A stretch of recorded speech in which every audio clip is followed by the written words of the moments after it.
Dr. Peters here. Let's talk peroneal tendinitis or tendinopathy. Now, this is a common presentation we see in runners, and it's more of an overuse injuries to kind of the outside of the leg, and it kind of manifests as pain kind of in through here, as well as kind of down into the foot. So the peroneal muscle group, the longus and brevis, are to help evert your foot, which is to go like that.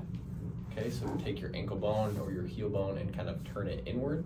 And that kind of helps set the stage with running and force absorption, but it also provides a lot of foot and ankle stability. So we kind of see overuse injuries in this area. The best way to kind of find that muscle group is if you go to the outside of your leg and you kind of feel that bump. So that's the fibular head, okay? You can kind of move your foot and ankle and you can kind of feel that move a little bit. Then if you kind of evert your ankle or take your heel like that, you can kind of feel that muscle kind of exposed. So most likely that's kind of peroneus longus.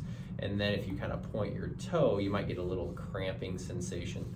So when we tend to rehab these, we really work with foot and ankle stability and mobility to get that calcaneus everting, and then we kind of strengthen it up with a bunch of banded exercise, and that's kind of how we treat these conditions. We can also do dry needling along kind of the lateral column to symptomatically treat kind of that muscle, that peroneus longus and brevis, as it goes down behind the heel bone. Now, down here, it's very tendinous, meaning it's just kind of ropey, so we don't tend to do a lot of needling down here. We actually do the muscle belly more up in here. So I'm going to show you a banded exercise that kind of helps with this.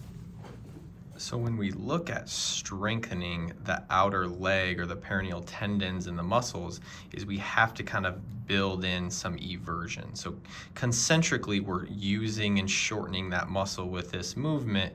And then as we slowly kind of go into inversion of the foot and ankle and the heel bone, that's eccentrically. So a lot of times that's kind of the problem with running. It's as they kind of slowly load that over and over, it becomes fatigued out and overuse. So I like to kind of start with just nice, easy, slow and controlled eversions. And then I even like, you can start where you're just straight like this eversion, but then by kind of bringing the opposite anchor back through here, we're able to kind of mix in a little bit of plantar flexion, which it also is, so you can kind of go eversion, plantar flexion. And I think that works it a little bit more. That would be a progression there, so you can kind of slowly return.